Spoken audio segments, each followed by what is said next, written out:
আজকে ছিল teachers day. প্রত্যেক বছরের মতো আমার নাচের স্কুলে কিন্তু এবছরেও সেলিব্রেট হবে, তাই আমি একটু সাজুগুজু করে গেছিলাম।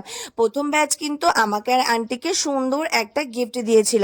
তারপর আমি চলে গেছিলাম আন্টির জন্য একটু গিফট কিনতে, কারণ আগে কেনা হয়নি, আমি সময় পাইনি তাই জন্য। তাই আমার নাচের আন্টিকে গিফট দিয়ে কিন্তু আমি প্রণাম করে নিলাম। তারপরে সবাই আস্তে আস্তে গিফট দিচ্ছিল আর আমার কিন্তু ভীষণ ভালো লাগছিল। আর আমার পুরো ফুল ব্লগটা কিন্তু ফলো করলে আরও অনেক কিছু জানতে পারবে। তারপর কিন্তু বড়রা এখানে খুবই সুন্দর ডেকোরেশন করেছিল।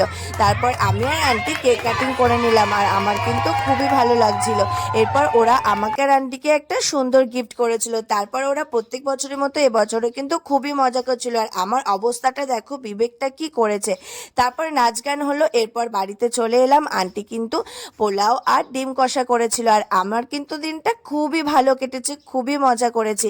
তোমার ভিডিওটা কিন্তু ভালো লাগলে সাবস্ক্রাইব অ্যান্ড টাটা।